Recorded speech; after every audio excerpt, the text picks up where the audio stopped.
President Donald Trump's recent declaration of Jerusalem as the capital of Israel is a watershed moment. It is the first recognition by a U.S. president since the 1948 establishment of the Jewish state of Israel, supported then by President Harry Truman, that Jerusalem is indeed its rightful capital. When both Trump and Truman made their decisions, they were opposed by the U.S. State Department. But in each case, the United States, the world's only superpower and Israel's major ally, was reaching out to the world's only sovereign Jewish state to ensure that its narrative would continue during a time of crisis in the Middle East and other parts of the world. While Israel is powerful, it is vulnerable. Due to its geography and its sworn enemies, the Israeli government's ruling coalition, and its opposition, have applauded Trump's action. The details of Trump's declaration are flexible and are dependent on arrangements that will be made by Israelis and Palestinians. The peace process is stagnant, but Trump's reality check, particularly to the Palestinians, should allow it to gain momentum. Israel knows that its Palestinian problem is not going away. It will continue to threaten its Jewish and democratic character. Now, the Palestinians might finally realize that time is not necessarily on their side. Israel's past prime ministers, Ehud Barak $19,992,001 and Ehud Olmert $20,062,009, offered generous concessions but were rebuffed by the Palestinians.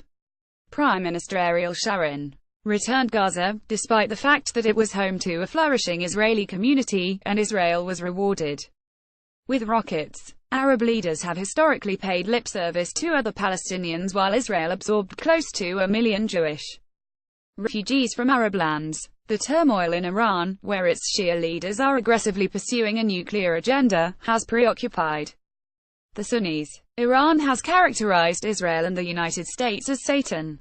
Arabs, and Palestinians in particular, continue to make the peace process difficult. Abba Eban, a former foreign minister of Israel, said that they have never missed an opportunity to miss an opportunity. On November 29, 1947, the United Nations General Assembly adopted Resolution 181, which recommended the creation of independent Arab and Jewish states and international rule over the city of Jerusalem. The Palestinians, who are blind to history's opportunities and facts, still protest this resolution, while the Israelis recently celebrated its 70th anniversary. The Palestinian leaders have lacked the courage to tell their bitterly divided people that the Jewish state is deeply rooted in its ancestral homeland. After all, the Holocaust is not a figment of Zionist imagination, as some Palestinian, Arab and Iranian leaders insist. The United Nations includes representatives of 57 Muslim nation-states, including those of 22 Arab countries.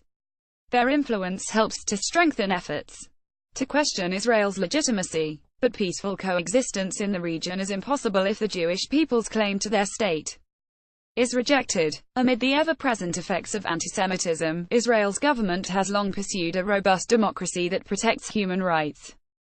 In a region of nations that reject progressive ideas, the Palestinians should give up their state of despair and recognize that a two-state solution is within reach in Jerusalem, with a demilitarized Palestinian state that is friendly to both Israel and Jordan. It's not far-fetched to imagine a future confederation shared by Israel, Jordan and Palestine.